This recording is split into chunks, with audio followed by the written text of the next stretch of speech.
আলোচনার বিষয়বস্তু আজকে অত্যন্ত গুরুত্বপূর্ণ, যার থেকে মুক্তির কোনো পথ উপায় কারো জন্য নেই। কোনো সৃষ্টি এই বিষয়টি থেকে মুক্ত নয়, সেখানে আপনাকে ধরা খেতেই হবে। এমন একটি বিষয় যেটি হচ্ছে সুনিশ্চিত, আর তা হচ্ছে মৃত্যু। এই মরণের জন্য প্রস্তুতি, মৃত্যুর জন্য প্রস্তুতি নেওয়া, এই নিয়ে আজকে আলোচনা করব। আলোচনা যেহেতু আমাদের অত লম্বা নয়, আজকাল রাত ছোট, সুতরাং হয়তো আজকে আলোচনা অসম্পূর্ণ থাকবে। বাকিটুকু ইনশাআল্লাহ তাআলা আল্লাহ তৌফিক দিলে আগামী সপ্তাহে পূরণ করব। মওত, আরবিতে মওত, আর যার মওত হয় তাকে মাইয়াত বলা হয়। মাইয়াতটা কিন্তু আমরা বাংলাতে বাংলার মতো করে ব্যবহার করি, অথচ মওত আর মাইয়াত, মওত হচ্ছে মৃত্যু আর মাইয়াত হচ্ছে মৃত। জি, মওত এমন একটি বিষয়, এমন একটি চিরসত্য বিষয়, বাস্তবতা, যা কেউ অস্বীকার করতে পারবে না। আল্লাহকে অস্বীকার করার অনেকে আছে, কাফের নাস্তিক আছে, আবার অনেকে বহুত্ববাদী মুশরিক আছে। আল্লাহর চাইতে বেশি তারা ক্ষমতা দিয়ে রেখেছে তাদের বাতিল উপাস্যকে, ভ্রান্ত উপাস্যকে, যারা শিরকি আকীদায় এবং কর্মকাণ্ডে লিপ্ত। তারা আল্লাহর কাছে না চেয়ে অন্যের কাছে চেয়ে থাকে, আল্লাহর যথাযোগ্য তারা মর্যাদা দেয় না। একমাত্র আল্লাহ রাব্বুল আলামিন হচ্ছেন আল হাইয়ুল কাইয়ুম। আল্লাহু লা ইলাহা ইল্লা হুয়াল হাইয়ুল কাইয়ুম। জি, কোরআনে কারিমের একাধিক আয়াত রয়েছে, শুধু আয়াতুল কুরসি তো নয়। যিনি হচ্ছেন আল্লাহ, লা ইলাহা ইল্লাহু, তিনি ছাড়া কোনো সত্য মাবুদ নেই। তিনি হচ্ছেন আল হাই, চিরঞ্জীব, সবসময় আছেন আর সবসময় থাকবেন, চিরঞ্জীব, যার কোনো আদি অন্ত নেই। আল কাইয়ুম, যিনি সব কিছুকে ধারণ করে রয়েছেন, তাকে কোনো কিছু ধারণ করে নেই। তিনি কারো ওপর নির্ভরশীল না। আমরা সবাই রবের রহমত, কুদরত এবং রবের পক্ষ থেকে অনুগ্রহ, দয়া আর ওপর নির্ভরশীল। আল্লাহ রাব্বুল আলামিন যতদিন রাখবেন ততদিন আপনি থাকবেন, যতদিন সুস্থ রাখবেন ততদিন সুস্থ থাকবেন। সুতরাং আমরা হচ্ছি একমাত্র আল্লাহ রাব্বুল আলামিনের মুখাপেক্ষী। আল্লাহ হচ্ছেন অমুখাপেক্ষী। এজন্য আল্লাহর নাম হচ্ছে আস-সামাদ, সূরা ইখলাসের সামাদ, যিনি অমুখাপেক্ষী, কারো মুখাপেক্ষী নন, এবং সমস্ত কিছু তার মুখাপেক্ষী। সামাদের এই দুটো দিক রয়েছে।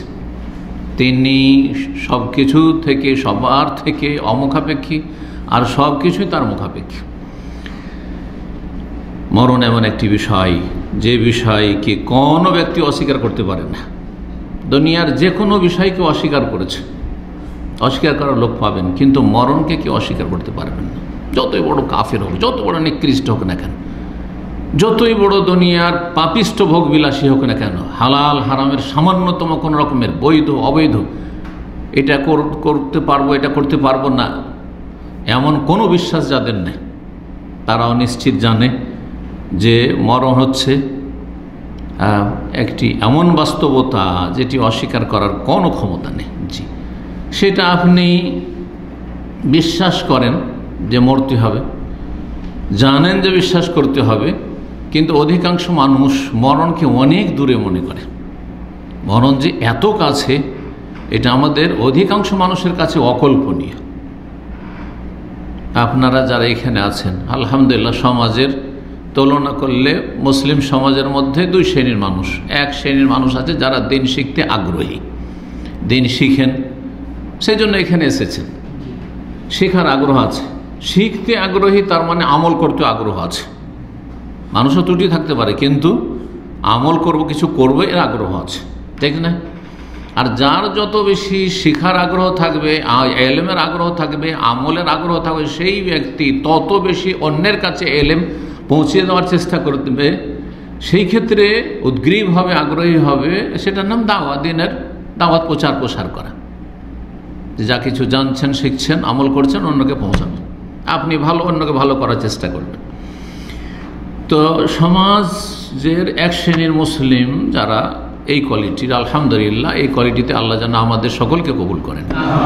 অধিকাংশ দিন শিখা আগ্রহী নয়, আর যদি কিছু শিখে তো আমলে আগ্রহী নয়, আমল কিছু করে তো অজ্ঞতার সাথে আমলে আগ্রহী, কিন্তু শিখবে না, কিছু সংশোধন করবে না, ও বাপ দাদা থেকে পেয়েছে। অনেকে বলে চলেন কিছু শিখি, যাই ইসলামী সেন্টারে, ও যে আমি নামাজ তো পড়ি, ও ভুলভাল বেদাতি নামাজ পড়ে, ওই নামাজ তো হয়ই না, বড় বড় ভুল, কিন্তু ও শিখবে না, ও মনে করে যে আমি নামাজ পড়ছি জান্নাতে চলে যাব। জাহেল, ভুল নামাজ পড়ছে, ভুল আমল করছে, ভুল ইবাদতবন্দি করছে, শিরক বিদআত মিশনে ইবাদতবন্দি করছে, তৌহিদের জ্ঞান নেই, শিরকের জ্ঞান নেই, কি শির কি তৌহিদ কি সুন্নত কি বেদাত কিছুই জানেন না, কোনটা সহি শুদ্ধ সালাত কোনটা হচ্ছে বেদাতি সালাত জানেন না। কেউ আমলে আগ্রহী কিন্তু এলেম আগ্রহী নয়। অনেকে আছে কিছু এলেমও শিখছেন, আপনাদের মধ্যে অনেকে আছেন কিছু এলেমও শিখার আগ্রহ আছে, আমল করার আগ্রহ আছে, কিন্তু দাওয়ার কাজে কোনো আগ্রহ নেই, মুখ বন্ধ ব্যাস। কাউকে অসন্তুষ্ট করবে না, কারো মনক্ষুণ্ণ করবে না। তো চিন্তা করুন, আপনাদের নিজেদেরকে নিয়ে চিন্তা করুন, প্রত্যেকে নিজে নিজে চিন্তা করুন যে আমাদের সকলকে মরতে হবে বিশ্বাস আছে এবং এ সম্পর্কে যথেষ্ট জ্ঞান আছে, তাই না? কিন্তু এই মরণ যে এত কাছে, এটা থেকে আমরা অধিকাংশ মানুষ গাফিল, আমরাও গাফিল। এশার সালাত পড়েছেন, তখন ভাবেননি যে এইটি আমার শেষ সালাত। এই যে এখানে বসেছেন, এখনো ভাবি না আমরা যে এখান থেকে উঠতে পারবো না, এখানেই শেষ। কিন্তু এর সম্ভাবনা আছে না নেই? চোখের সামনে কিন্তু অনেককে দেখছি, অনেককে দেখছি, দেশে গেল আর ফিরে আসলো না, চোখের সামনে দেখছেন কিন্তু আর ফিরে আসলো না। বিদেশ আসলো আর দেশে যাওয়া নসিব হলো না।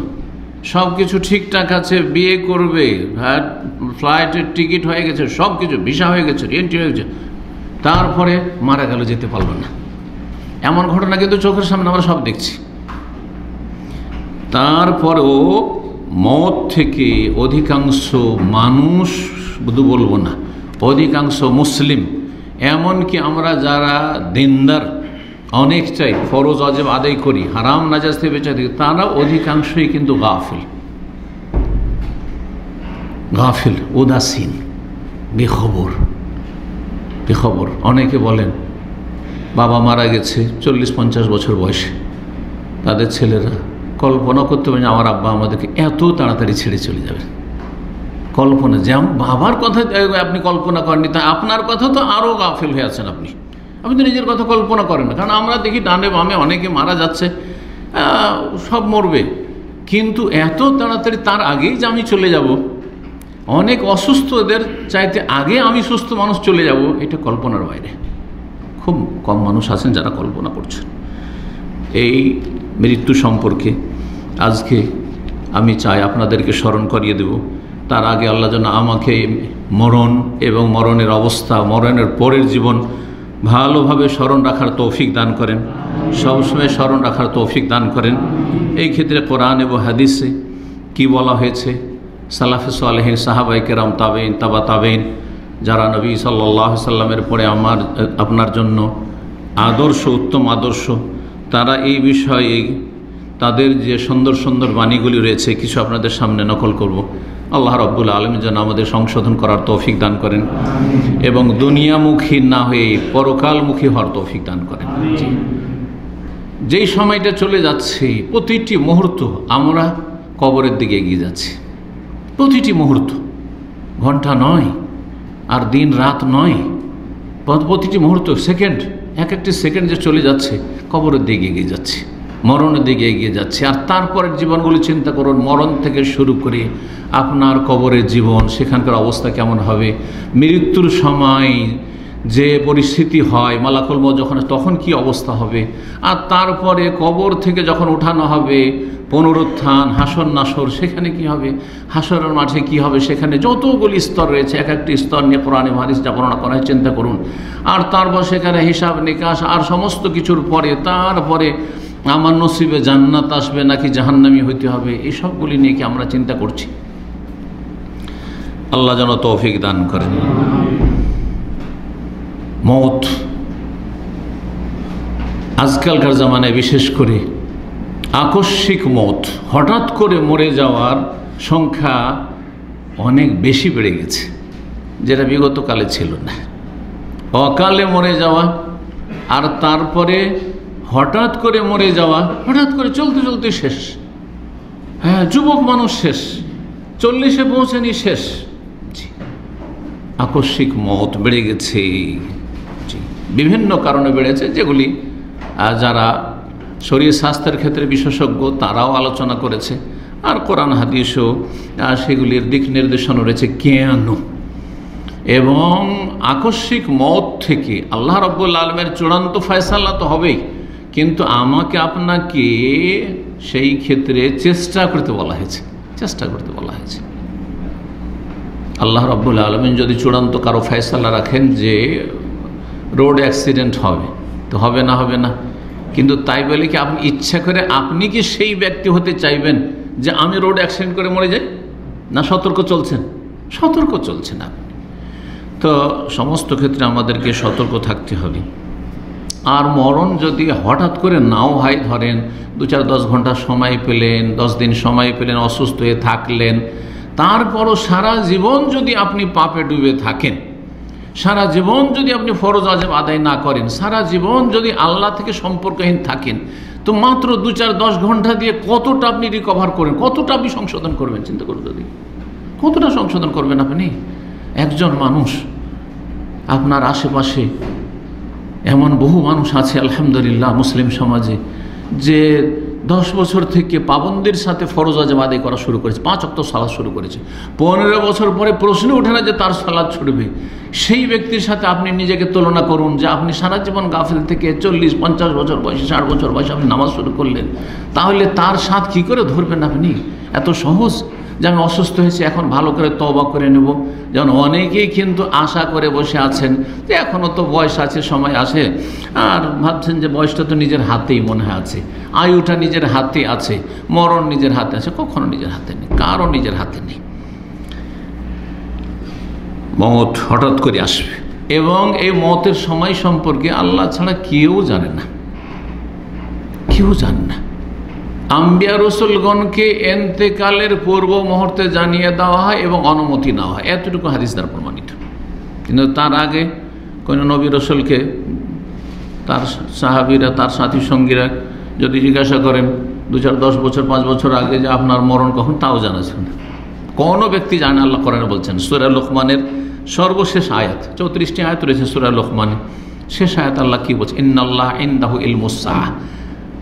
এই আয়াতে 5টি ইলমে গায়বের কথা, যা মানুষের চোখের আড়ালে, মানুষের অজানা, মানুষের জন্য অদৃশ্য, এই সম্পর্কে বলা হয়েছে। এই অদৃশ্যর জ্ঞান একমাত্র কার কাছে রয়েছে?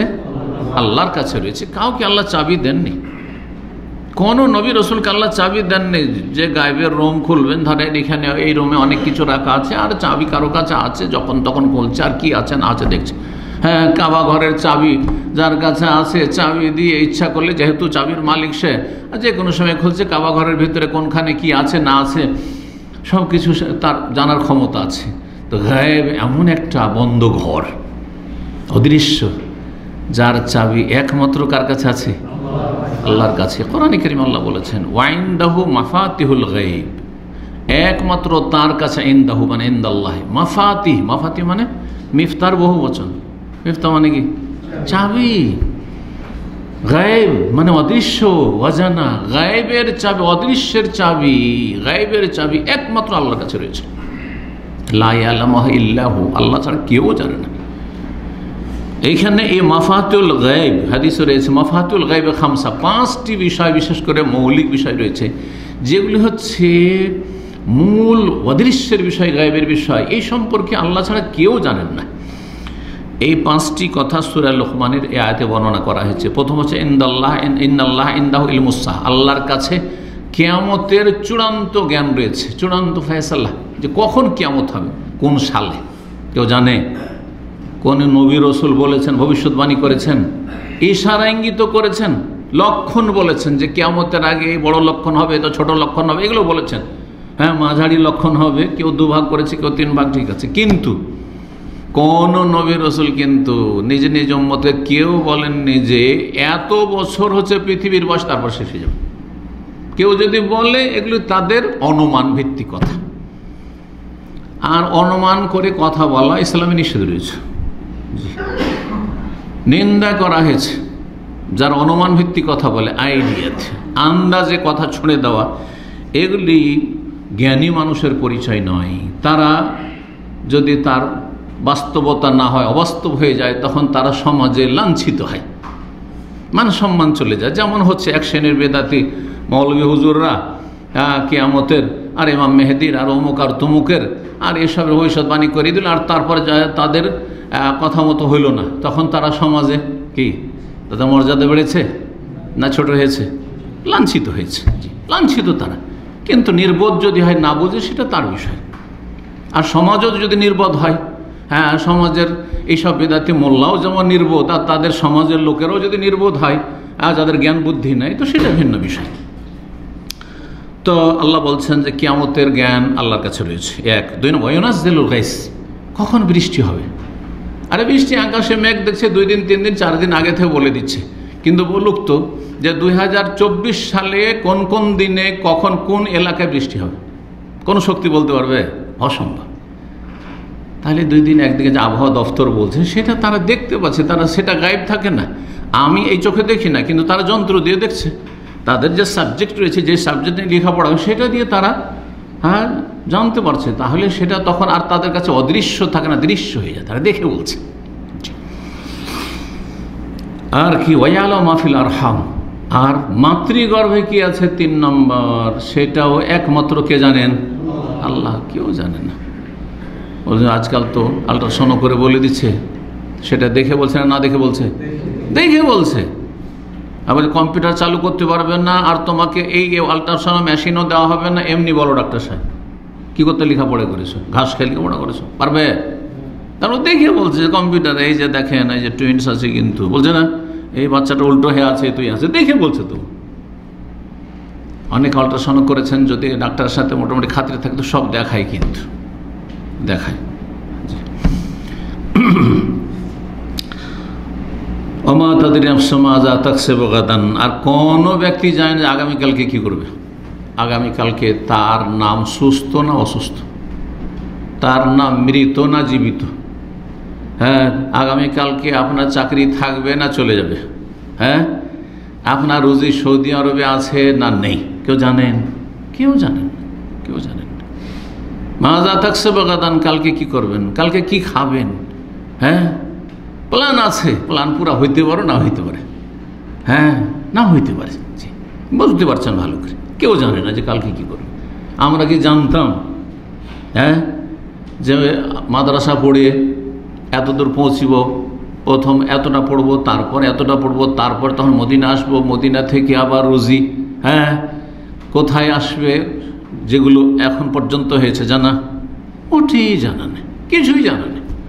যেমন অতীতের এগুলো জানছি যে অকল্পনীয়, জানাই ছিল না। কোনো দিন সৌদি আরবে থেকেছি, সৌদি আরব বিভিন্ন শহরে গেছি, জীবনও কোনোদিন কল্পনা করি যে দাম্মামে আমার রুজি হবার এত লং টাইম রুজি হবে। আমি নিজের কথা বলছি, 4 বছর মদিনায় থেকেছি, মক্কা গেছি, জেদ্দা গেছি, রিয়াজ পর্যন্ত এসেছি, কাসিম গেছি ছাত্র জীবনে। কিন্তু যদি জানতাম যে এমন একটা সময় ভাবে যেখানে আমার দীর্ঘ 25-26 বছর এখন পর্যন্ত পার হয়ে গেল, আল্লাহ বাকিটা আল্লাহ জানেন। হ্যাঁ, মানে সবই আল্লাহ জানেন, কিন্তু এখন পর্যন্ত এটা জেনে নিয়েছি যে হ্যাঁ 25 বছর গেল, কিন্তু বাকি কতটা সময় আছে এইটাই, কিন্তু বাকিটা আল্লাহ জানেন। মানে এই নয় যে সবটা আমি জানি বাকিটা আল্লাহ, এইটাও এই উদ্দেশ্য নয় কিন্তু। কারণ এটা নিয়ে আবার আজকাল সোশ্যাল মিডিয়াতে কিছু খুব ভাইরাল হয়েছে, এটা বলা যাবে না, এটা কোন ক্ষেত্রে বলা যাবে না, কোন ক্ষেত্রে বলা যাবে। আপনার বাকভঙ্গি, আপনি উদ্দেশ্য কি উদ্দেশ্যে বলছেন এটা বিষয়। আমি এটা করলাম, বাকি আল্লাহ মালিক, এটা বলা আপত্তিকর এবং অবশ্যই বলা। এটা যদিও একজন মুসলিমের উদ্দেশ্য এটা থাকে না যে আমি যেটা করলাম নিজ ক্ষমতায়, সেটাও আল্লাহর তৌফিক, কিন্তু আমার কর্ম এরকম না বলে, বাকি না বলে আমার কর্ম আমি করলাম, আর আল্লাহরাও সব কিছুর মালিক। বাকি শব্দটি না বলে আপনি সতর্কতা অবলম্বন করবেন। জি, তো কি বলছিলাম, কোনো কল্পনা থাকলে অবশ্যই একবার ভিজিট করে যেতাম, জীবনে আসেনি এদিকে। জি হ্যাঁ, এছাড়া তারপরে 2-3 বছর থাকলাম আল কাসিমে, সেখান থেকে আল জওফ গেছি, সাকাকা গেছি, আর গেছি, বক্তব্য করেছি, হাইল গেছি, কিন্তু কোনোদিন যেহেতু কল্পনাতে ছিল না দাম্মাম আসেনি। অথচ সৌদি আরবের 3য় সবচেয়ে বড় সিটি শহর হচ্ছে দাম্মাম। জি হ্যাঁ, ছোটো ছোটো শহরে গেছি। তো কেউ আগামীর জন্য কি হবে না হবে, আচ্ছা যদি জানতেন যে আমার ছেলে, অনেকের ছেলে মেয়ে বাপ মাকে হত্যা করছে, আল্লাহ হেফাজত করুন আপনাদের, প্রতিটি মুসলিম আল্লাহ হেফাজত করুন, বাপ মাকে মারধর করছে, বাপ মাকে বাড়ি থেকে বের করে দিচ্ছে, করছে না করছে না, যদি জানতেন তো ওই বাচ্চাটাকে বেঁচে থাকতে দিতেন? হ্যাঁ, মোটেই দিতেন না। আমি তার হাতে খুন হবো, সেই জন্য তাকে আবার এত কষ্ট করে মানুষ করবো, সে আমাকে আমার বাড়ি থেকে বের করে দিবে, আমার জমি জায়গা থেকে বঞ্চিত করে দিবে। চিন্তা করুন।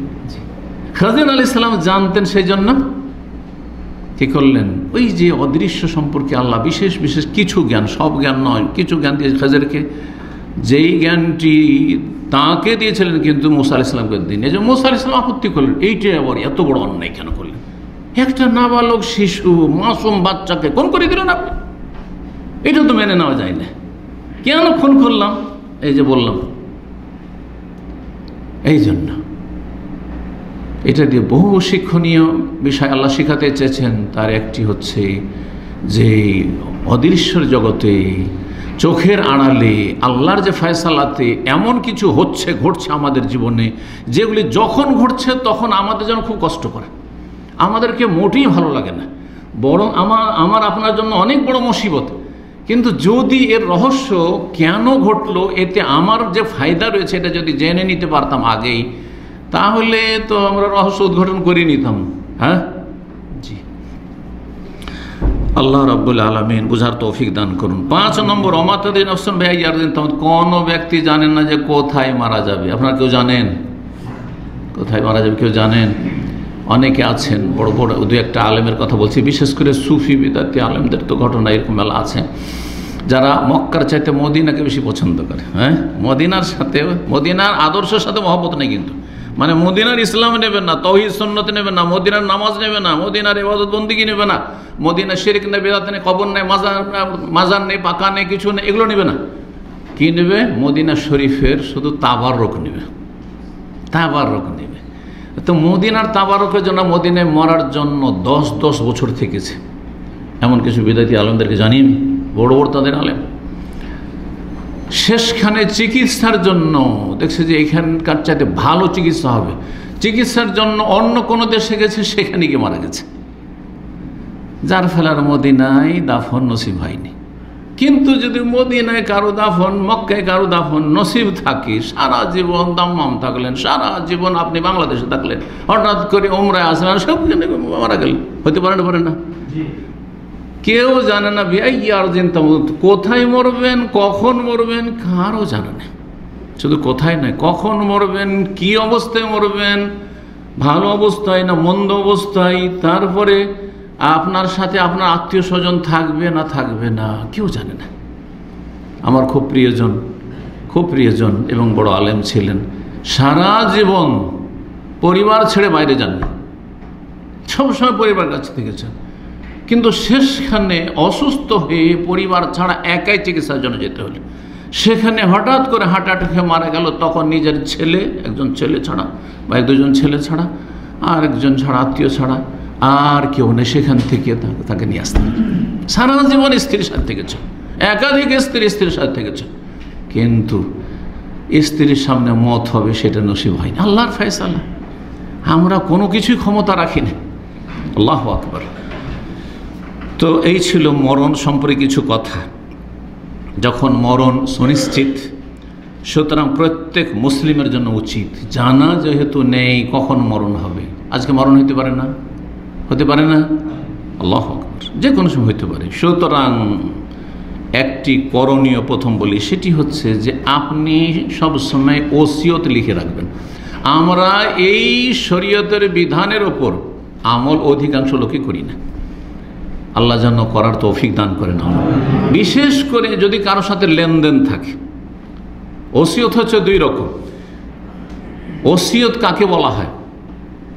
ওসিয়ত কাকে বলা হয়? প্রথম ওসিয়তের সংজ্ঞা যে বলবেন হাত তুলেন, এলোমেলো ভাবে না।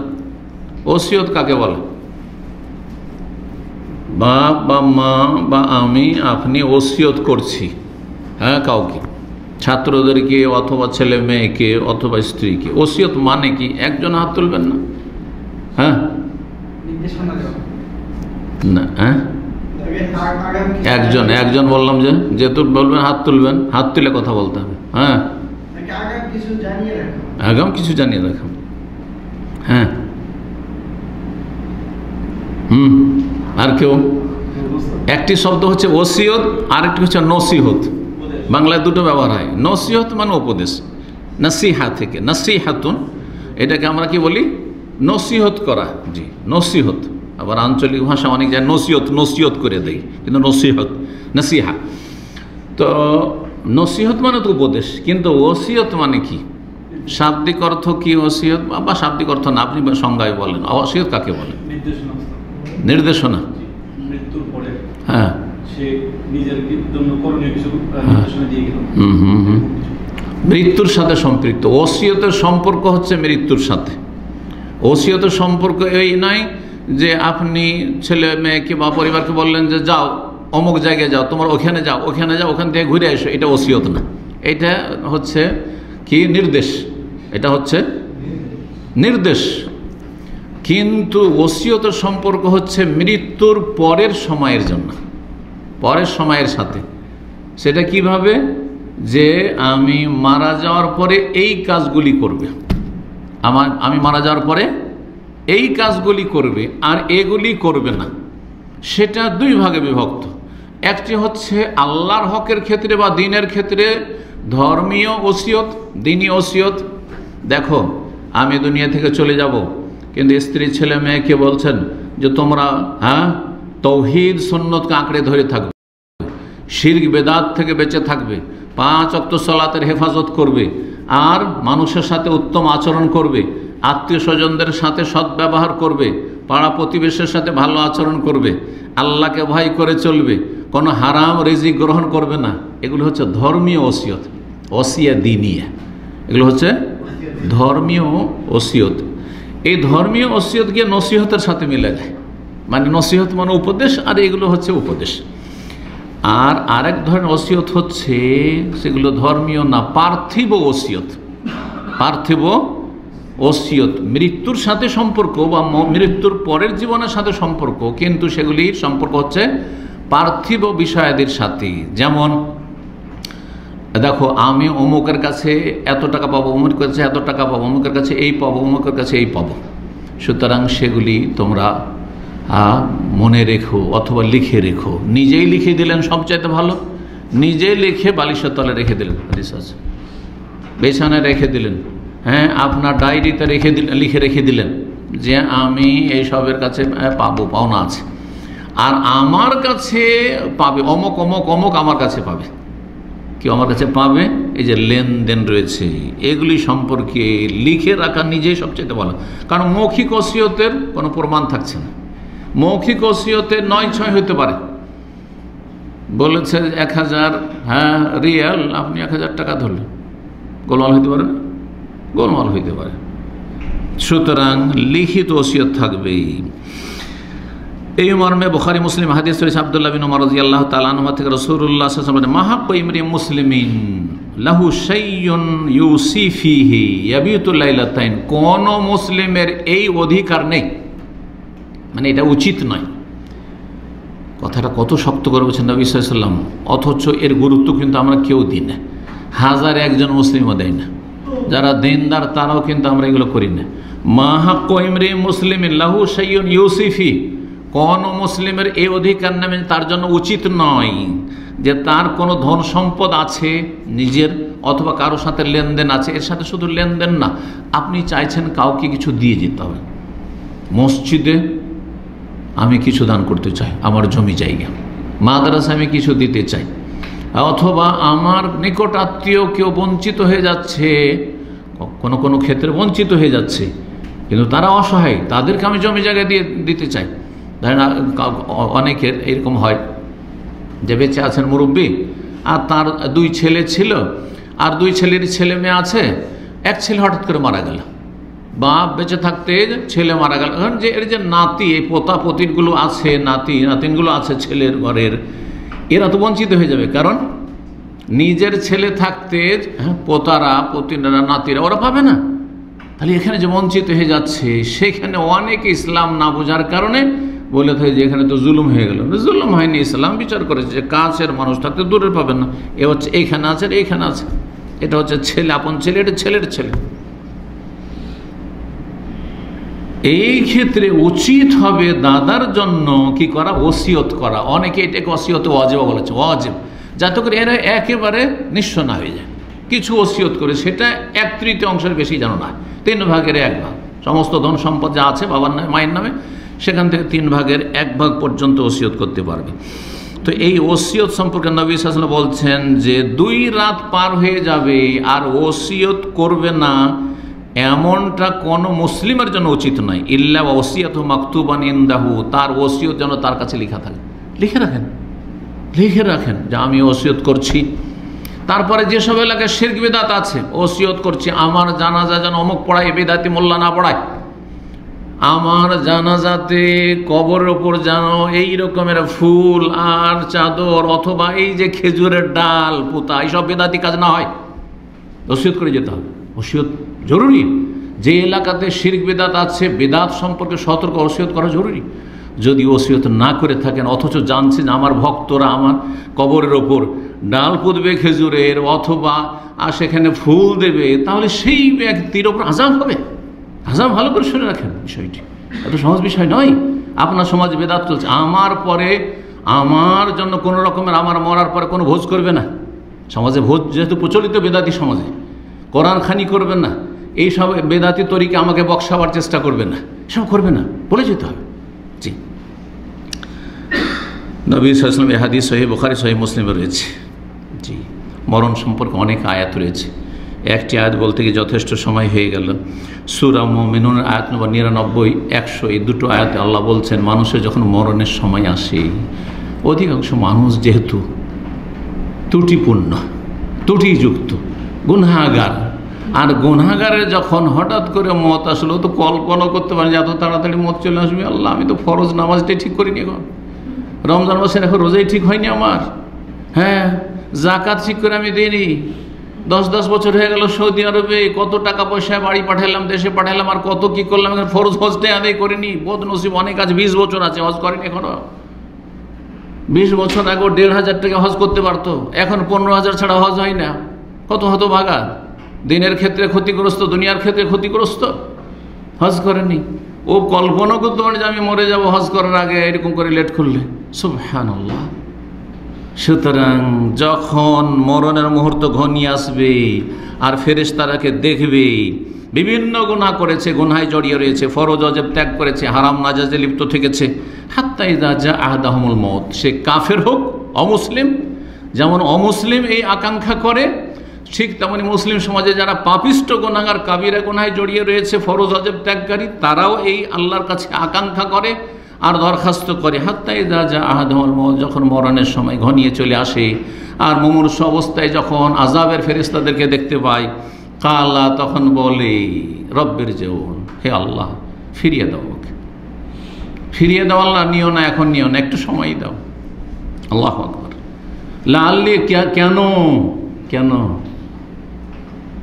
এই দুনিয়ার অনেক পাওনা আছে, সেগুলি উঠিয়ে নিয়ে আসবো, বা ছেলে মেয়েকে বলবো টাকা পয়সা কার কাছে কি পাবো না বলা হয়নি, হ্যাঁ আমার কাছে অমুক পাবে তুমুক, এইসব করবো, দুনিয়াদারি নয়, ব্যবসা বাণিজ্য ওই সব কিচ্ছু না, একটু শান্তি আসি, গুছিয়ে আসি, ব্যবসা বাণিজ্য একটু প্রস্তুতি নিয়ে আর একটু বাড়ি চলে যায়, এখন প্রবাসে একাই আছি, নিঃসঙ্গ হয়ে আছি, এইসব কথা বলবেন না। লাআল্লি আমালু সালিহা, আমি কিছু ভালো আমল করবো, আল্লাহ এতদিন করিনি, হতভাগা আমি আমল করিনি। লাআল্লি আমালু সালিহান ফিমা তারাকতু, যা কিছু আমার পরিত্যক্ত ধন আছে সেগুলি দিয়ে আমি কিছু নেক কাজ করবো, মাদ্রাসা করবো, মসজিদ করবো, দান খাইরো সব দান করে দেবো। আল্লাহ, এই ছেলে মেয়ে আমার কোনো কাজে আসলো না, আযাবের সম্মুখীন যখন হয়েছে, আযাবের ফেরেশতাকে যখন দেখেছে, আল্লাহর পক্ষ থেকে ফেরেশতারা শাসা নিয়ে দেওয়া, কাল্লা, কখনো না, কোশ্চিন কালেও না, কোশ্চিন কালেও না, ইন্নাহা কালিমাতুন হুয়া কাইলুহা, আর এটা বলার কথা বললে তোমার কথা, এই সব কথা শোনা হবে না। হ্যাঁ, তুমি বলতেই থাকো, বলতে থাকো। যার কথাকে মানা হয় না, গ্রহণ করা হয় না, তাকে এভাবে বলা হয় তো খুব বলতে থাকো, তোমার কথার কোনো মূল্য নেই এখানে। অমিম ওয়ারাহিম বারযাখুন ইলা ইয়াউমি ইউবআসুন, আর তার পেছনে একটি বিশাল প্রাচীর সৃষ্টি হয়ে গেছে, তৈরি হয়ে গেছে কিয়ামত পর্যন্ত। হ্যাঁ, মরণের পরে আর কখনো ফিরে আসবে না। এই আকাঙ্ক্ষা যেমন করতে থাকে, মুমূর্ষু অবস্থায় যখন আযাবের ফেরেশতাকে দেখে নেয়, এটা একটি সময়, তিনটি সময় করবে এটা। আর একটি সময় যখন কবরে রাখা হয় আর শাস্তি শুরু হয়, তখন বলে রব্বের জন্য আল্লাহ ফিরিয়ে দাও। আর একটি সময় হাসরে যখন হাজির হবে আর আযাবের সম্মুখীন হবে, দেখছে যে জাহান্নাম ছাড়া কোনো উপায় নেই, তখন আল্লাহকে বলবে রব্বের জন্য আল্লাহ ফিরিয়ে দাও। কাফের, জালেম, পাপিষ্ট, সুদখোর, বেঈমান আর ফরজ সালাত ত্যাগকারী যত রয়েছে, হারাম জীবনযাপন যারা করে, আল্লাহর সাথে সম্পর্কহীন হয়ে যারা জীবনযাপন করে, তাদের এই দশা হবে যে আল্লাহ রাব্বুল আলামিন এই আয়াত দুটিতে তুলে ধরেছেন। সূরা মুনাফিক আয়াত নম্বর 9 থেকে 11, এই তিনটি আয়াত আল্লাহ রাব্বুল এই বিষয়গুলি অন্য ভাষায় তুলে ধরেছেন। ইয়া আইয়ুহাল্লাযীনা আমানু লা তুলহিকুম আমওয়ালুকুম ওয়ালা আওলাদুকুম আন যিকরিল্লাহ, হে ঈমানদারগণ, তোমাদেরকে তোমাদের ধন সম্পদ, তোমাদের ছেলে মেয়েকে ডাক্তার বানাবো, ইঞ্জিনিয়ার বানাবো, বিদেশে পাঠাবো, আর অনেক টাকা পয়সা তার আয় উপার্জন করবে, অনেক বড় করবো তাদেরকে দেশের নেতা মাথা বানাবো, এইসব স্বপ্ন আর ধন সম্পদ, আমি কোটিপতি হব, এই করব সেই করব, এগুলি যেন তোমাদেরকে আল্লাহর জিকির আজকার, ফরজ জিকির আজকার থেকে, ইবাদত বন্দেগী থেকে উদাসীন গাফিল না করে দেয়। ওয়া ইয়াফআল যালিকা, যদি এটা কেউ করো বা করে, ফাউলাইকা হুমুল খাসিরুন, কেউ যদি এমনটা করে তাহলে তারা হচ্ছে ক্ষতিগ্রস্ত। নিজের ক্ষতি করলেন আপনি আপনার পায়ে কোড়াল মারলেন, আপনি নিজেকে সর্বনাশ করলেন। ওয়ানফিকু মিম্মা রাযাকনাকুম মিন ক্বাবলি আন ইয়াতিয়া আহাদাকুমুল মউত, তোমাদের কাছে মরণ আসার আগে যা আছে খরচ করো। খরচ মানে সব খরচ করতে বলেননি, শতকরা মাত্র কয় টাকা? 2.5 টাকা, 40 টাকা 1 টাকা, 39টা আপনার, 40 টাকার মধ্যে 1 টাকা শুধু দেন, ব্যাস আযাব থেকে বেঁচে গেলেন আপনি। বাকি সাদাকা নফল, এটা হচ্ছে ফরজ খরচ। আর একটি ফরজ খরচ আছে, সেটা হচ্ছে যাদের ব্যয় বহন ভরণ পোষণ আপনার ফরজ, তাদের খরচ খরচা দেওয়া। বাপ মা যদি তাদের নিজের ধন সম্পদ না থাকে, আর স্ত্রী ছেলে মেয়ের ধন সম্পদ থাকে, ছেলে মেয়ে না, তাও খরচ করতে হবে। যতক্ষণ পর্যন্ত ছেলেরা নাবালক হয়ে আছে, এখন কাজ করার যোগ্যতা লাভ করেনি, আর স্ত্রী সারা জীবন, স্ত্রী যদি কোটিপতি হয়, স্ত্রী বাবার বাড়িতে কোটি কোটি টাকা পেয়েছে, হ্যাঁ, বিশাল বিশাল তার বিল্ডিং আছে, লক্ষ লক্ষ টাকা মাসে তার ভাড়া আসছে, তারপরেও ভরণ পোষণ আপনার ফরজ, নাফাকা ওয়াজিব।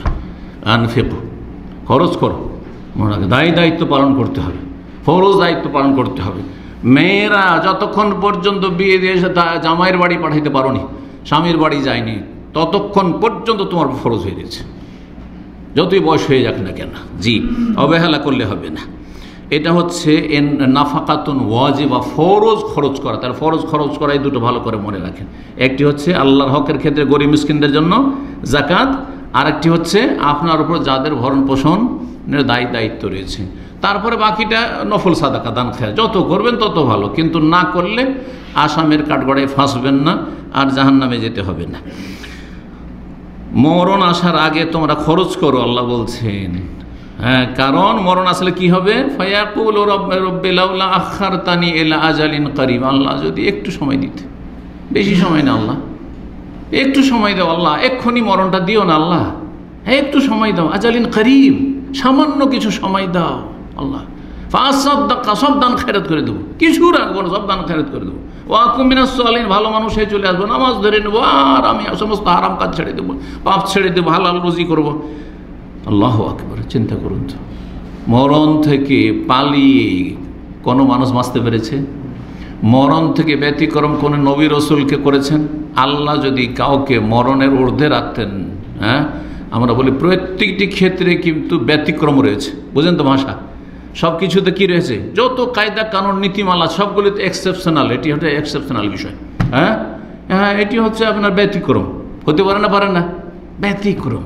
কিন্তু মরণের ক্ষেত্রে কোনো ব্যতিক্রম নেই, কোনো ব্যতিক্রম নেই। যদি ব্যতিক্রম থাকতো যে কিছু মানুষ আছে যারা মরবে না, তাহলে আম্বিয়া রসুলগণ হইতেন, আম্বিয়া রসুলগণ হইতেন। তাদেরকে আল্লাহ রাব্বুল আলামিন ছাড়েননি, মরতে হবে, দুনিয়ায় এসেছেন, যেতে হবে, সুতরাং তার জন্য প্রস্তুতি নিতে হবে। আল্লাহ রাব্বুল আলামিন তৌফিক দান করেন। আল্লাহ বলছেন সূরা জুমার আয়াত নম্বর 8, কুল ইন্নাল মাউতাল্লাযী তাফিরুনা মিনহু, সেই মরণ, যে মরণ থেকে তোমরা পালায়ন করছো। কে মরতে চাইছেন? মরবেন ইচ্ছা করে, একমাত্র আত্মহত্যায় যে আগ্রহী, আর বাঁচতে চায় না। দুনিয়া এত অশান্তি হয়েছে তার জন্য, বা এত ভয় পাচ্ছে, অনেকে ঋণের বোঝা হয়ে গেছে, আর যেখানে সেখানে লাত জুতা খেতে হচ্ছে, ঋণ পরিশোধ করতে পারছে না, তখন আত্মহত্যা। অথবা খেতে পারছে না, স্ত্রী খাওয়াইতে পারছে না, ছেলে মেয়েকে খাওয়াইতে পারছে না, অনাহারে আর থাকতে পারছে না, তখন আত্মহত্যা করছে। যেমন সোশ্যাল মিডিয়ায় মাঝে মধ্যে দেখা যাচ্ছে বিভিন্ন কারণে, অথবা মানসিক অশান্তির কারণে। বাকি সমস্ত মানুষ, মুসলিম হোক আর কাফের হোক, সবাই বাঁচতে চায়, বাঁচতে চায়। মরণ যেন না আসে, মরণ যেন না আসে। অসুস্থ থাকলেও যদি বলেন তুমি এখনই মরতে চাও, খুব কমই লোক পাবেন যে মরতে চাই, মরতে চাই না। একমাত্র এমন অসুস্থতা যে আর বরদাস্ত হয় না, আর বরদাস্ত হয় না, তখন কিছু লোক বলে আল্লাহ যদি মরে যেতাম, তাই না? কিন্তু কোনো মানুষ মরতে চায় না। আল্লাহ বলছে তাফিরুনা মিনহু, তোমরা পালাবার চেষ্টা করছো আপ্রাণ, ফাইন্নাহু মুলাকিকুম, সেই মরণ তোমাদের সাথে সাক্ষাৎ করবে, তোমাদেরকে ধরে ফেলবে, তারপরে ছেড়ে দেওয়া হবে, মরে গেলে বাস মাটিতে মিশে গেলে। সুম্মা তুরাদ্দুনা ইলা আলিমিল গায়বি ওয়াশ শাহাদা, যিনি দৃশ্য অদৃশ্যের মহাজ্ঞানী আল্লাহ রাব্বুল, তার কাছে তোমাদেরকে ফিরে আসতে হবে, যার কাছ থেকে এসেছো তার কাছে ফিরে যেতে হবে। ফায়ুনাব্বিউকুম, তারপর আল্লাহর কাছে ফিরে গিয়ে জান্নাতের মেহমান কি করে এসছেন তার উপর নির্ভরশীল। ফায়ুনাব্বিউকুম বিমা কুনতুম তা'মালুন, কি করে এসছো আমল, আল্লাহ সব বিশদভাবে জানিয়ে দেবেন, বিস্তারিত জানিয়ে দেবেন যে কি করেছো, অমুক দিনে অমুক মুহূর্তে অমুক সময় এই কাজ করেছেন।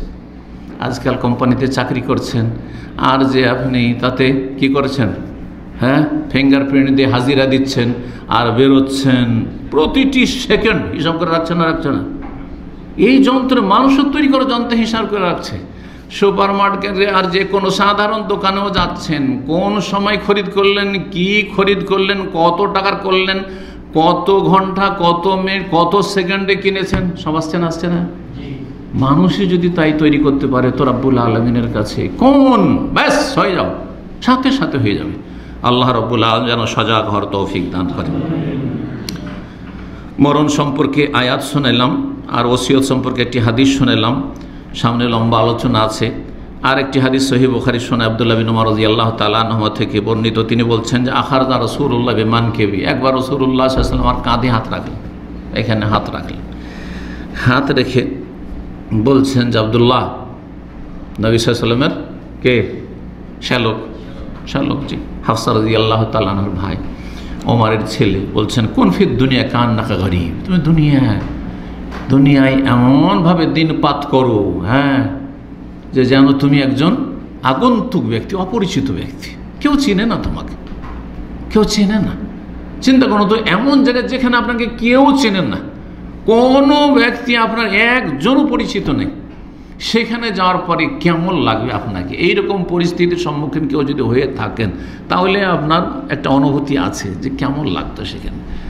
আমরা খুব তাড়াতাড়ি, যদি অপরিচিত মহলে পরিবেশেও চলে যাই, তো সেখানে যাওয়ার তাড়াতাড়ি একটা পরিচিতির চেষ্টা করি, মানুষের সাথে একটা খাতির জমাবার চেষ্টা করি, দেখি হ্যাঁ কারোর সাথে খাতির জমাইতে পারি কিনা, দেখি আমাদের দেশের মানুষ আছে কিনা, আমাদের ভাষাভাষী আছে কিনা, আর যদি না থাকে, সেটাও না থাকে, দেখি কোনো মুসলিমে যদি ইসলাম দরদ থাকে তো কোনো মুসলিম ভাইকে পাচ্ছি কিনা দেখি তো, আর সেটাও যদি না পাই তো ঠিক আছে, কাফেরদের মধ্যেই থাকছি, আল্লাহ না করে কোনো থাকতে হয়, কাফেরদের মাঝে আছি, আর কোনো আত্মীয় নাই, না আত্মীয় না কোনো মুসলিম, তো দেখি এর মধ্যে কোনো ভালো মানুষ পাই কিনা, ভালো মানুষের একটু খাতির জমাই, কারণ এখানে আমাকে চলতে হবে, ফিরতে হবে, সুবহানাল্লাহ, না হলে তাড়াতাড়ি পালাবার চেষ্টা করছি এখান থেকে। কান্নাকা গরীব, আগন্তুক ব্যক্তি, পেট্রোল পাম্পে গিয়ে নামছেন, আপনি যাচ্ছেন এখান থেকে মক্কা মদিনা যাচ্ছেন, সেখানে আগন্তুক আপনি না, ওখানে আপনার থাকার জায়গা আছে, মানুষের খাবার দাবার ব্যবস্থা লাগে, থাকার জায়গা লাগে, লাগে না, লাগে না? কোনো কিছু নেই সেখানে, আপনার কোনো কিছু নেই সেখানে, কাজকর্ম নেই, আর রোজগারের জন্য কাজকর্ম লাগে, কাজকর্ম আপনার দাম মামে। আর উমরা করতে যাচ্ছেন, যেটা আপনার লক্ষ্য উদ্দেশ্য, সেখানে উমরা করতে যাচ্ছেন বা হজে যাচ্ছেন, আর বাকি রাস্তাতে আপনার কী কাজ? কোনো কিছু নেই সেখানে। সেখানে গরিব আপনি। গরিব মানে বাংলা গরিব নয়, বাংলা গরিব মানে আমরা কি বলি, ফকির, অভাবী মানুষকে, দরিদ্রকে গরিব বলা হয়। আর আরবি গরিব মানে হচ্ছে আগন্তুক, অপরিচিত ব্যক্তি, কেউ চেনেন আপনাকে, কাউকে আপনিও চিনেন না। এইরকমভাবে দুনিয়ায় সময় কাটাও।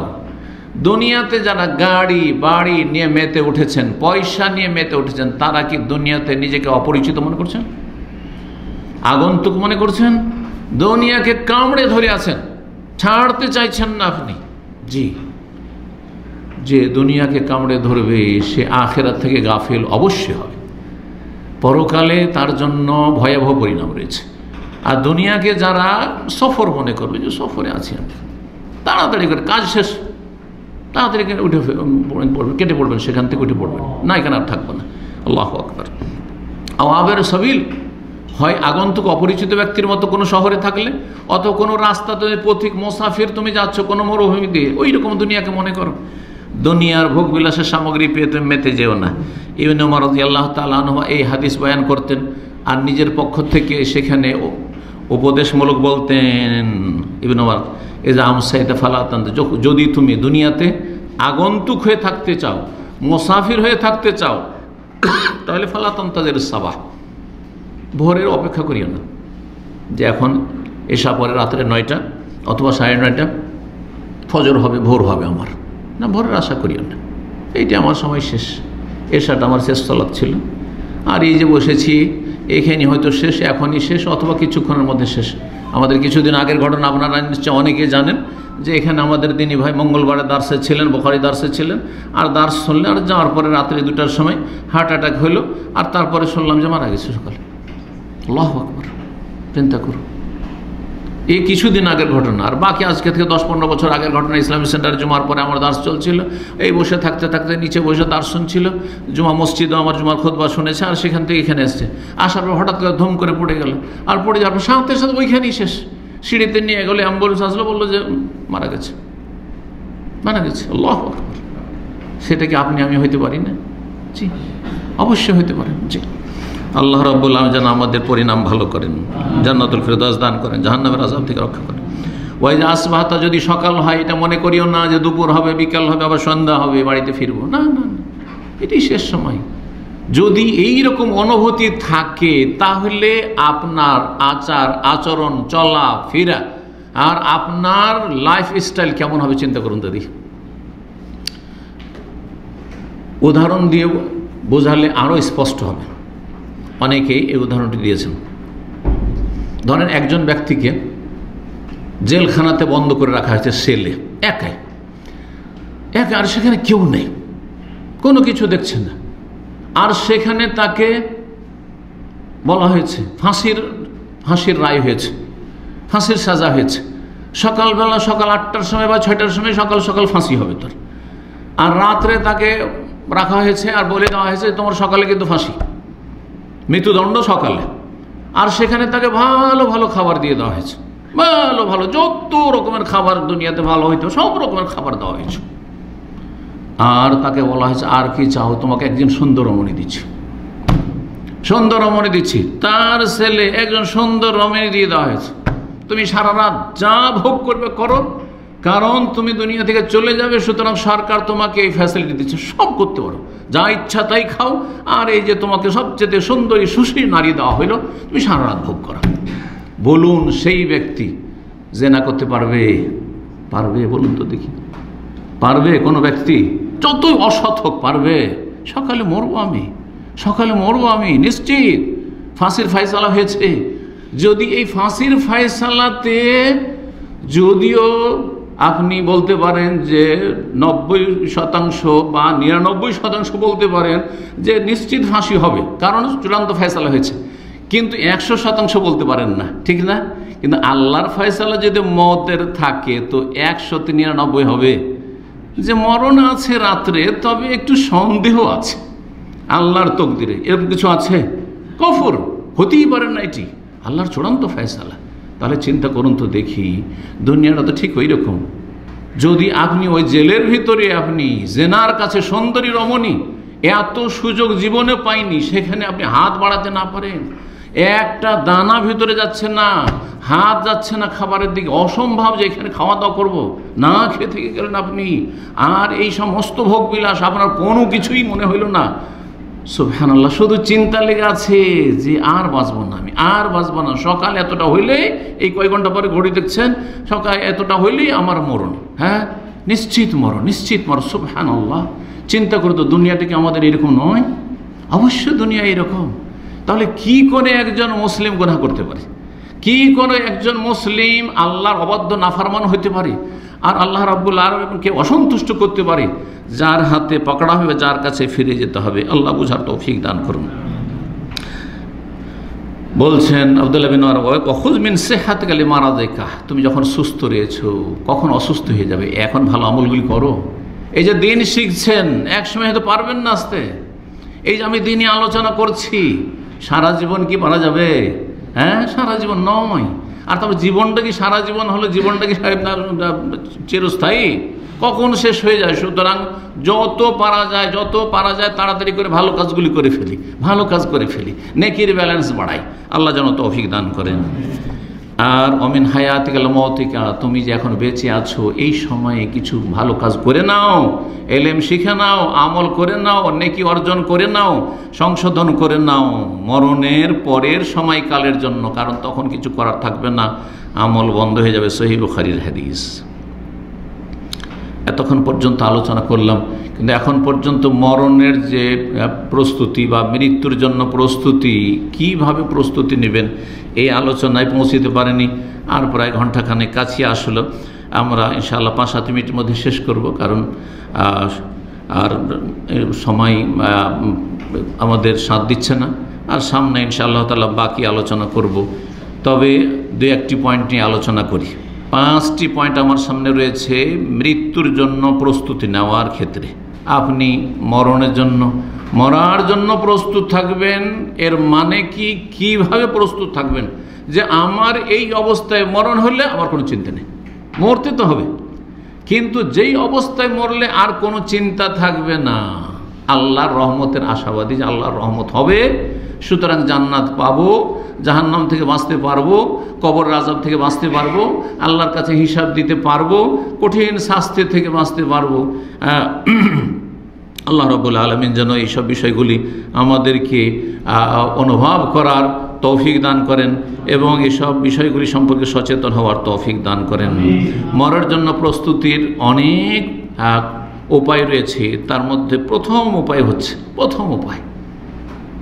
1 নম্বর উপায় হচ্ছে আপনার আকীদা সহি হওয়ার সাথে সাথে, আকীদা তো সহি হইতে হবে, তাওহীদ থাকবে, শিরক থাকবে না, সুন্নাত থাকবে, বিদআত থাকবে না, তার সাথে সাথে, আর এটি সবচেয়ে বড় ফরজ, আকীদা সহি আকীদা হওয়া, এক আল্লাহর তাওহীদ সবচেয়ে বড় ফরজ। মানুষের জীবনে সবচেয়ে বড় ফরজ কি? তাওহীদ, আল্লাহর একত্ব, প্রথম ফরজ। এই ফরজ যেমন মুসলিমের উপর, তেমন কাফেরের উপর ফরজ। কাফেরকে ডাইরেক্ট বলা যাবে না যে তোমার নামাজ ফরজ, তোমার উপর যাকাত ফরজ, তোমার উপর রোজা সিয়াম ফরজ, তোমার উপর হজ উমরা ফরজ, হ্যাঁ তোমার উপর এই পর্দা ফরজ, একজন অমুসলিম মহিলাকে বলা যাবে না। কিন্তু সকল মানুষকে, মুসলিম অমুসলিম সবাইকে বলা যাবে যে তোমার উপর আল্লাহর একত্ব প্রতিষ্ঠা করা ফরজ। আল্লাহকে এক জানতে হবে, এক বলে মানতে হবে এবং আল্লাহর একত্ব কায়েম করতে হবে তোমার জীবনে। এই কথা বলে সম্বোধন করতে হবে। কোরআনে কারিমে আল্লাহ বলছেন, ইয়া আইয়ুহান নাসু উবুদু রাব্বাকুমুল্লাযী খালাকাকুম, হে মানব সকল। আল্লাহ শুধু মুসলিমকে বলেননি, প্রথম সম্বোধন কোরআনে কারিমে সূরা ফাতিহার পরে আপনি সূরা বাকারা শুরু করেন, প্রথম মানব জাতিকে আল্লাহ সম্বোধন করে বলছেন, ইয়া আইয়ুহান নাস, হে মানব সকল, উবুদু রাব্বাকুম, তোমরা তোমাদের প্রতিপালক আল্লাহর ইবাদত বন্দি করো। আর ইবাদত হচ্ছে আল্লাহর তাওহীদ ভিত্তিক, এক আল্লাহর ইবাদত করতে হবে। এক আল্লাহর ইবাদত হলে ইবাদত হবে, কারণ এক আল্লাহর ইবাদত করছেন আর মাজারেও সেজদা করছেন, এক আল্লাহর ইবাদত করছেন আর আবার দরগা দুর্গা পূজাও করছেন আপনি, তাহলে আপনি মুশরিক। শুধু আল্লাহর ইবাদত করলেন না, কার ইবাদত করলেন? আল্লাহরও করলেন আর আপনি দরগা দুর্গারও করলেন, মুশরিক আপনি আল্লাহর ইবাদত করলেন না। তো আল্লাহ যা ফরজ করেছেন সেই ফরজগুলি যথাযথ আদায় করতে হবে। এটা হচ্ছে সবচেয়ে বড় প্রস্তুতি। সুতরাং আপনি একজন মুসলিম হিসাবে প্রথম আপনার লাইফে দেখুন 5 ওয়াক্ত নামাজ ঠিক আছে কিনা, প্রত্যেকে দেখুন যে ফজর ঠিক আছে কিনা আপনাদের। যদি ফজর ঠিক না থাকে, মাশাআল্লাহ 4 ওয়াক্ত পড়ছেন কিন্তু ফজরে জাগেন না, ফজর সূর্য উঠে যাচ্ছে, তার মানে আপনার মরণের পরের জীবনের জন্য কোনো প্রস্তুতি নেই। মরতে যে হবে আর মরার পরে যে আমার কি হবে তার জন্য প্রস্তুতি নেওয়া, যাতে করে বিপদে না পড়ি আর আযাব শাস্তির সম্মুখীন না হই, এর জন্য প্রস্তুতি নেই। আর যদি বলে যে না আমার না না না ভয় আছে, প্রস্তুতি আছে, এটা হতে পারে যে আপনি আল্লাহর আযাবকে ভয়ও করছেন, আবার আযাব থেকে বাঁচার চেষ্টা করছেন না আপনি। হ্যাঁ, চিন্তা করুন তো দেখি, আপনার এই ফজর পরে ফজর পড়লেন না, সূর্য উঠে গেল, তারপরে মরণ হয়ে গেল, আপনার কুফরের উপর মৃত্যু হইল না। নামাজ ত্যাগকারী হ্যাঁ বললেন, আপনি অক্ত পার করে দেন, আপনি কুফরের উপর মৃত্যু হয়ে গেল আপনার, এবং অন্তরে আপনার কুফরে লুকায়িত আছে। আগে থেকে অন্তর অসৎ যে আমি 4 ওয়াক্ত পড়বো, 5 পড়বো না, ফজর উঠবো না।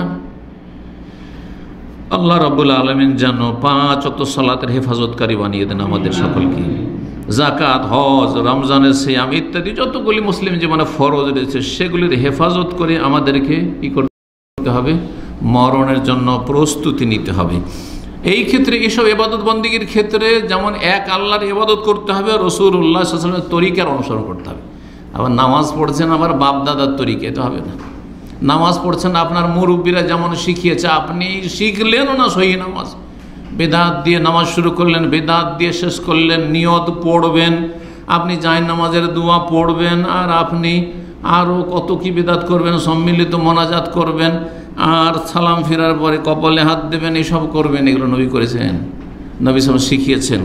নবী সাল্লাল্লাহু আলাইহি সাল্লামের অনুসরণ করতে হবে জীবনের প্রতিটি কথায় কাজে অনুসরণ করতে হবে।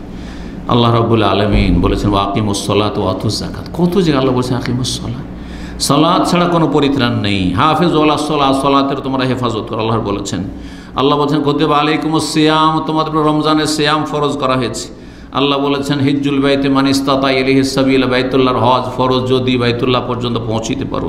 আল্লাহ রাব্বুল আলামিন যাকাত দিতে বলেছেন, যাকাত নিতে বলেছেন। নবী সাল্লাল্লাহু খুয মিন আমওয়ালিহিম সাদাকা, যাকাত আল্লাহ ফরজ করেছেন। নবী সাল্লাল্লাহু আলাইহি ওয়াসাল্লামের হাদিস, ইসলামের খুঁটি, ইসলামের স্তম্ভ হচ্ছে 5টি। লা ইলাহা ইল্লাল্লাহ মুহাম্মাদুর সাক্ষ্য প্রদান করা, 5 ওয়াক্ত সালাত কায়েম করা, যাকাত দেওয়া, রমজান মাসে রোজা রাখা, আর বাইতুল্লাহর হজ করা। এই 5টি খুঁটি যদি না ঠিক থাকে তাহলে আপনার কি করে পরিত্রাণ হবে, আর মরণের জন্য কি করে প্রস্তুতি নিলেন, আল্লাহ রাব্বুল তৌফিক দান করেন।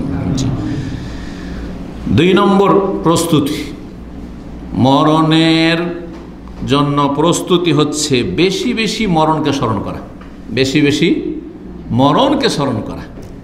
কেমন করে মরণকে স্মরণ করবেন? জি, মরণকে স্মরণ করার জন্য মাঝে মাঝে কবর জিয়ারত করতে যাবেন, কবর জিয়ারত করতে যাবেন। নবী সাল্লাল্লাহু আলাইহি ওয়াসাল্লাম কি বলেছেন? আনাস রাদিয়াল্লাহু তাআলা বর্ণনা করছেন, কুনতু নাহাইতুকুম, রাসূলুল্লাহ বলছেন কুনতু নাহাইতুকুম আন জিয়ারাতুল কবর। প্রথম ইসলামে যেহেতু নতুন নতুন শিরক কুফরি থেকে ইসলাম গ্রহণ করছে, এই সময় কবরের কাছে গেলে শিরক করতে পারে। কারণ দেবদেবীকে লাত উজ্জা মানাতকে মক্কার কাফেরদের, তারপরে মদিনার যারা মুশরিক ছিল তারাও মূর্তি পূজা করতো, আউস খাজরাজ, তো এই দাঁড় করে পূজা করছে, এইটা বাদ দিয়ে মাজার পূজা শুরু করে, এই ভয় ছিল। যার ফলে প্রথম নতুন নতুন যখন ইসলাম গ্রহণ করেন সাহাবীরা প্রথম যুগে নিষেধ করে কবর কাছে যেতে পারে না, মাটি দিয়ে আসলে দাফন করে আর কবর কাছে যাবে না। কুনতু নাহাইতুকুম আন জিয়ারাতুল কবর, তোমাদেরকে কবর জিয়ারত করতে নিষেধ করেছিলাম। আল্লাহ এখন কিছুদিন চলে গেছে, তোমরা বেশ কিছু তাওহীদ সুন্নত শিখে নিয়েছো, শিরক বেদাত বুঝে নিয়েছো, হালাল হারাম বুঝে নিয়েছো। আলা ফাজুরুহা, শোনো, এখন তোমরা কবর জিয়ারত করো, কবর জিয়ারত করো। মাঝে মাঝে কবর দেখতে যাওয়া হচ্ছে সুন্নাত, দেখতে যাওয়া। কবর জিয়ারত মানে শুধু দোয়া করতে যাওয়া নয়, দোয়া করলে তো তার ফায়দা হইল, কিন্তু দোয়া না করে যদি কবর দেখেন তো আপনার ফায়দা রয়েছে। দুটো কাজ, কবর জিয়ারত করতে গিয়ে দুটো কাজ, একটি হচ্ছে আপনার ফায়দা, যে জিয়ারত করলো তার ফায়দা, আরেকটি হচ্ছে যার জিয়ারত করলেন ওই কবরওয়ালার উপকারিতা। নবী সাল্লাল্লাহু আলাইহি ওয়াসাল্লাম বলছেন তোমরা জিয়ারত করো, ফাইন্নাহা ইয়ারিকুল কলব, তাতে অন্তর নরম হবে, হবে না? কোন কবরে গেলে অন্তর নরম হয়? পাকা কবরে? শাহজালাল মাজারে গেলে হবে? আট রসিয়ার মাইজ ভান্ডারিতে গেলে হবে? ও বায়েজিদ বোস্তামির কবরে আর আজমিরে গেলে হবে? খাজা বাবার মাজারে? এসব তো শিরক কুফরির জায়গা হয়ে গেছে। এখানে গেলে তো শুধু পয়সার খেলা, পয়সা, কত পয়সা যে ইনকাম করছে এই ধর্ম ব্যবসায়ীরা, ওই দেখে কি করে আখেরাত স্মরণ হবে? মোটেই আখেরাত স্মরণ হবে না। আখেরাত স্মরণ করার জন্য আপনার বাপ দাদার কবর কাছে যেতে হবে। দাদা দাদি কবরগুলো ভেঙে ভুষড়ে পড়ে গেছে, জঙ্গল হয়ে গেছে, সেখানে গিয়ে দেখতে হবে আল্লাহু আকবার। আজকে থেকে 50 বছর আগে আমার চাইতে শক্তিশালী, জাঁদরেল, প্রভাবশালী আমার দাদা ছিলেন, আমার বাবা ছিলেন, আমার দাদি ছিলেন, আমার নানি ছিলেন। তারা এখানে, এই যে দেখো কী অবস্থায় আছে। আমাকে এখানে চলে যেতে হবে, আমাকে এখানে যেতে হবে। কখন যে হুকুম হয়ে যাবে আল্লাহ রাব্বুল আলামিনের হুকুম হয়ে যাবে। ফাইন্না তুযাক্কিরুকুমুল আখির হাদিসে রয়েছে, এতে কি হবে? আখিরাত স্মরণ করাবে, অন্তর নরম হবে। অন্য হাদিসে রয়েছে, এক সংক্ষেপ যে হাদিসটি রয়েছে সেখানে রয়েছে ফাইন্না তুযাক্কিরুকুমুল আখিরা। কিন্তু আরেকটা হাদিসে রয়েছে কবর জিয়ারত করলে ইয়ারিকুল কালব, অন্তর নরম হয়, কান্না আসবে, মনটা নরম হবে। জি হ্যাঁ, দুনিয়া বিমুখতা আসবে, আখিরাত সম্পর্কে চিন্তাশীল হবেন। ওয়াতাদমাউল আইন, চোখে পানি আসবে, চোখে পানি ঝরবে, কান্না আসবে, নবী সাল্লাল্লাহু আলাইহি ওয়াসাল্লাম বলছেন। আর ওয়ালা তাকুল হুজরান, ফালতু কথা বলবে না, অসার কথা, নিষিদ্ধ কথা বলবে না, ইসলাম বিরোধী কথা, মানে সেখানে গিয়ে কবরের কাছে গিয়ে বেদাত করবে না, শিরকি কথা বলবে না। মুস্তাদরাক হাকিমে এই হাদিসটি রয়েছে। আর আরেকটি হাদিস যেটা বললাম সেটা সহি, আরও দুটোই সহি হাদিস। এই হাদিসটিকে হাসান বলেছেন। নবী সাল্লাল্লাহু আলাইহি ওয়াসাল্লাম আরেকটি হাদিস আবু রাদিয়াল্লাহু তাআলা আনহু বর্ণনা করেছেন, আকসিরু যিকরা হাযিমিল লাজ্জাত। নবী বলেছেন তোমরা বেশি বেশি দুনিয়ার স্বাদ বিনষ্টকারী বিষয়টিকে স্মরণ করিও। স্মরণ করতে হবে, জি, মরণ কথা সবসময় স্মরণ করা। খেতে বসে যদি সত্যি মরণ কথা স্মরণ আসে, তাহলে কি আপনি মনে করবেন যে এই খাবারটা আমার চিরকাল থাকবে? এই যে এখন বসে খাচ্ছি, হতে পারে এটাই শেষ। এই যে আমার স্ত্রী পাশে বসে আছে, হতে পারে এটাই শেষ। জি, এই যে বিদায় হয়ে আসলাম স্ত্রীর কাছ থেকে, প্রবাসে আসলাম, এটাই শেষ। জি, এই যে স্ত্রীর হাতে খেলাম, মায়ের হাতে খেলাম, এটাই শেষ। মাই চলে যাবে অথবা আমি আগে চলে যাব। জি, চোখের সামনে দেখতে পাচ্ছেন।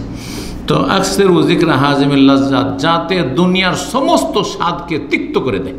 দুনিয়ার যত স্বাদ রয়েছে সমস্ত স্বাদ ওই মরণের কথা স্মরণ হলে সব শেষ হয়ে যাবে।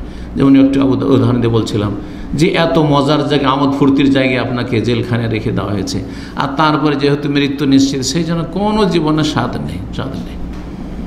শুধু তাই নয়, আরেকটি উদাহরণ দিই। যদি ডাক্তার বলে যে আপনার হার্ট এখন কি হয়েছে, পুরো ব্লক হয়ে গেছে, হার্টের সমস্ত যে সেরা অপসেরা সবগুলি কী হয়েছে, ব্লক হয়ে গেছে, যে কোনো সময় মরতে পারেন আপনি। এই কথা যদি রুগীকে জানিয়ে দেয়, তারপরে আর জীবনে দুনিয়ার স্বাদ থাকবে? হ্যাঁ, যে গরুর গোস্ত খাবো এখন, হ্যাঁ, খুব বেশি বেশি মিষ্টি খাবো, আর এই করব সেই করব, হ্যাঁ, এটা খাবো এটা খাবো, এখানে যাব সেখানে যাব, থাকবে? ওটাই থাকবে না। কি যে টেনশন শুরু হয়েছে, ঘুম হারাম হয়ে যাবে। যদি রাত্রে এই কথা শুনে সাথে সাথে ঘুম হারা যাবে, গোড়া মারা যাবে, আল্লাহ কখন মরে যাবে, কখনো মরে যাবে। বেশি বেশি স্মরণ করো, মতকে বেশি বেশি স্মরণ করো। তিরমিজির হাদিস, আল্লামা আলবানী রাহিমাহুল্লাহ হাদিসটিকে সহি বলেছেন। এই মত সম্পর্কে, মতকে স্মরণ করা সম্পর্কে সাহাবায়ে কেরাম এবং সালাফদের দু একটি উক্তি আলোচনা করে আলোচনা শেষ করছি। আবু দারদা রাদিয়াল্লাহু সাহাবী বলছেন, মান আকসারা মিন যিকরিল মত, যে ব্যক্তি বেশি বেশি মরণকে স্মরণ করে। অনেকে মরণ থেকে এত গাফেল যে মানে মাসকে মাস পার হয়ে যাচ্ছে, বছরকে বছর পার হয়ে যাচ্ছে, জীবনটা এই যে 30-40 বছর বয়স হয়ে গেছে, জীবনও চিন্তা করেননি যে আমি সে লোকটি যে হঠাৎ করে মরে যাব, যে কল্পনা করেননি। এমন হইলে হবে না। যেই ব্যক্তি বেশি বেশি মরণকে স্মরণ করবে, যে কোনো সময় মরে যাবে, কাল্লা হাসাদু, সে হিংসা করবে না। হিংসা কেন করবেন? আরে যার হিংসা তার আগে আপনি চলে যাবেন হয়তো। জি, আর কি ওয়াকাল্লা ফারহু, তার হাসি খুশিও কমে যাবে, মুখের হাসি আসবে না, অট্ট হাসি মোটে আসবে না। আর সবসময় হাসি তার আমোদ ফুর্তিতে থাকবে না, এটা কখনো হবে না। যখনই স্মরণ হবে মরণের কথা। এই কথা মুসান্নাফ ইবনে আবি শাইবাতে রয়েছে, আবু দারদা রাদিয়াল্লাহু উক্তি। আম্মার বিন ইয়াসির রাদিয়াল্লাহু তাআলা বলছেন, কাফা বিল মউতি ওয়াইজান, মানুষের জন্য মরণ উপদেশকারী হিসাবে যথেষ্ট। উপদেশ দেওয়ার জন্য মানুষের মত যথেষ্ট। কোরআনের আয়াত পড়ে যদি তাফসীর করা হয়, অনেকে উপদেশ নেবেন না, কিন্তু মরণ সম্পর্কে যদি জানিয়ে দেওয়া হয়, এই জন্য তো জানিয়ে দেওয়া হয়নি। না হলে সবাই সংশোধন করে নিত।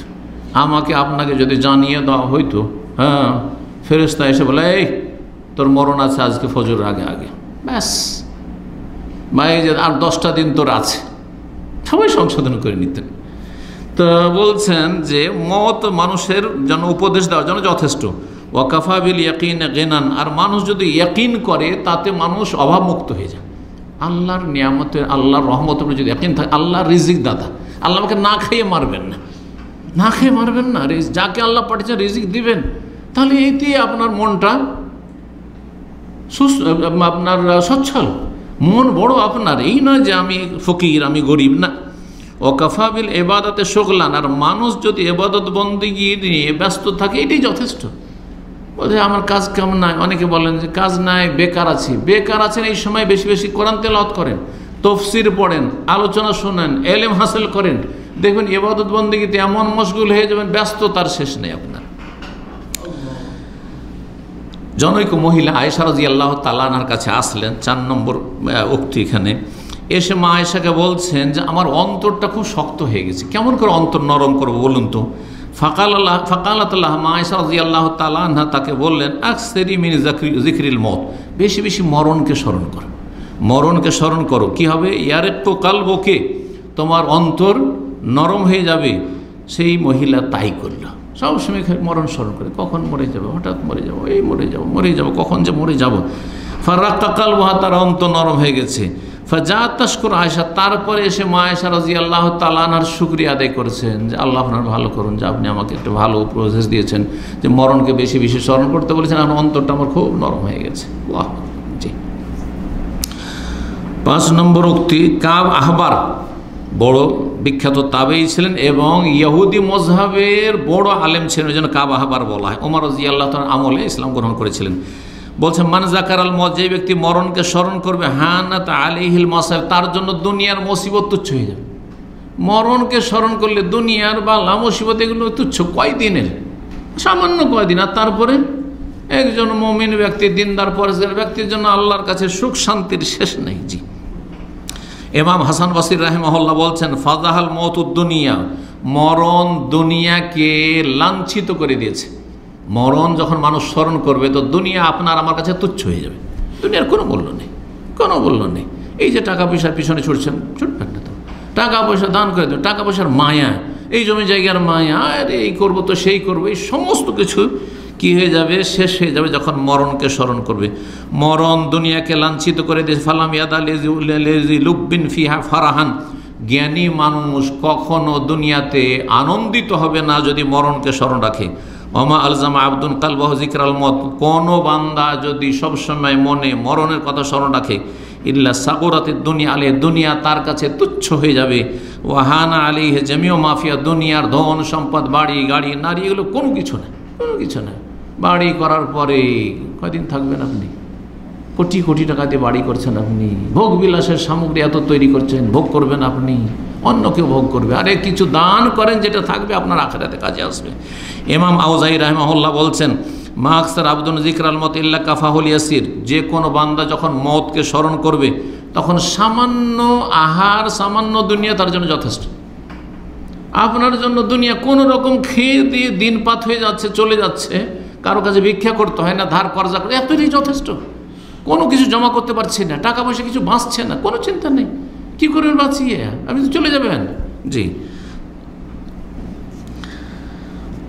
আল্লাহ রাব্বুল আলামিন যেন তৌফিক দান করেন।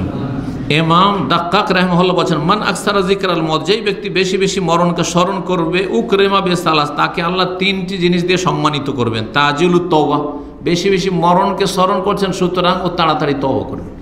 মরণ যখনই স্মরণ হবে তখন তওবা করবেন না, যে তুমি এখনই মরে যেতে পারি, তাহলে আপডেট করি, হ্যাঁ, যেন কোনো গুনাহ না থেকে যায়, আল্লাহর কাছে ধরা না খেয়ে যায়, ভুল হচ্ছে, অন্যায় হয়েছে, তওবা করে নেব। ও কানাতুল কলব, অন্তরে পরিতুষ্টি আসবে, অল্পতে মনটাতে শান্তি আসবে। ও নেশাতুল এবাদ, এবাদতে মনোযোগী হবেন যে এই নামাজটি আমার শেষ নামাজ। নামাজে খুশু আর একাগ্রতার একটি গুরুত্বপূর্ণ উপায় হচ্ছে যে আমার এই নামাজের পরে আর হয়তো নসিব হবে না, এই নামাজই হয়তো শেষ, তাহলে সুন্দর করে নামাজ পড়বেন। ওমান নাসিয়াহু, আর কেউ যদি মরণকে ভুলে যায়, উকিবাবে সালাসে, তাকে 3টি শাস্তি দেওয়া হয়। তসবিবুত তওবা, তওবা করছি, আচ্ছা তওবা করে নেবো, তওবা মেলা সময় আছে, আচ্ছা ঠিক আছে একটু সময় হয়ে যাক, দাড়িটা রাখবো, আচ্ছা হজটা করি তখন দাড়ি রাখবো, আচ্ছা এই মেয়েটার বিয়ে দিয়ে দিই, তারপরে যখন শ্বশুর হয়ে যাবো দাড়ি রেখে দেবো, আর তারপরে তো এই নামাজ ধরবো, এই রমজান আসুক তখন নামাজ ধরে নেবো, করে না অনেকে, এই হজ করে নিই আর তারপরে তখন নামাজ ধরে নেব। তো এই করতে থাকবে, আর অল্পতে পরিতুষ্টি হবে না, খাই মিটবে না। যখন মরণ থেকে গাফিল, খাই মিটবে না, আর এবাদতে উদাসীন গাফিল হয়ে যাবে, এবাদতে মন লাগবে না। আল্লাহ রাব্বুল আলামিন যেন আমাদেরকে মরণ স্মরণ করার তৌফিক দান করেন। 2টি উপায় আলোচনা করলাম, একটি হচ্ছে ফরজ ওয়াজিবের হেফাজত করা, হারাম নাজায়েজ থেকে বেঁচে থাকা, আর 2 নম্বর হচ্ছে বেশি বেশি মরণকে স্মরণে রাখা। এই 2টি আলোচনা করলাম, কি মরণের জন্য বা মৃত্যুর জন্য প্রস্তুতির মাধ্যম, প্রস্তুতি নেন। আল্লাহ রাব্বুল আলামিন যেন আমাদেরকে মরণের পরের জীবনের জন্য প্রস্তুত হওয়ার তৌফিক দান করেন। বাকি থাকলো 3টি ইনশাআল্লাহ তাআলা, আল্লাহ তৌফিক দিয়ে আগামী